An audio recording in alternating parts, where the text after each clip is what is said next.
The charming, intelligent, and incredibly talented media personality Jeff Koinange launched his book Through My African Eyes this past Tuesday at the MJ Center in Westlands, Nairobi.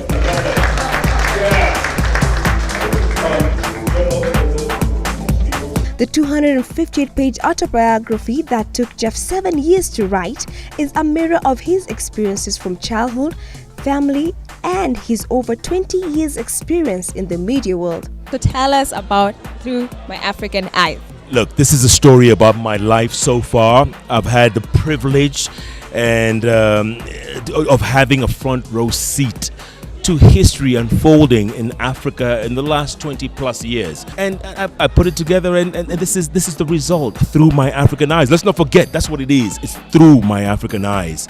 This is what I saw. This is what I experienced. This is what I came away with. It was definitely a well-attended book launch, and the cocktail event pulled a star-studded crowd ranging from politicians, CEOs, media personalities, and had extensive media coverage. The production government team, Windsor County and Golf Course for catering. A special thanks tonight to Islam. The MC for the event was none other than CEO of Safaricom, Bob Koinange. This book is called Jeff Koinange Through My African Eyes. Koinange ushered in the whole program, starting with Jeff's video testimonials, after which he took Jeff on his famous bench for a one-on-one interview.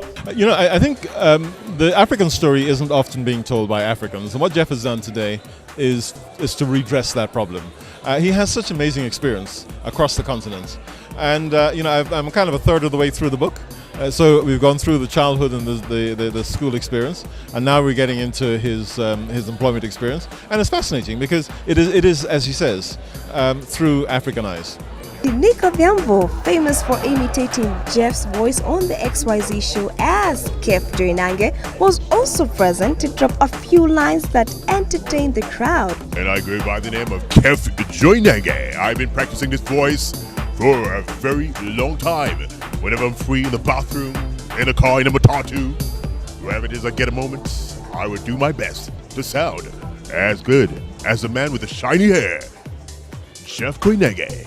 And folks, are those enough S's? Esther Pasaris, who surprisingly bumped into the book in a bookstore, had this to say. I love the idea that this is a Kenyan who's been across the continents. A lot of Africa is covered as well, and it will give us an inspiration just seeing it from somebody who's not trying to be biased or judgmental.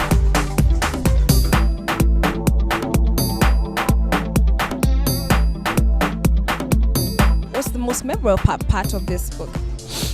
Look, there are many memorable parts. Look, growing up in Kiampa, you know, near Banana Hill, that was amazing. Taking a matatu, paying 4 shillings from Banana Hill to Old Nation Center, 4 shillings in my time.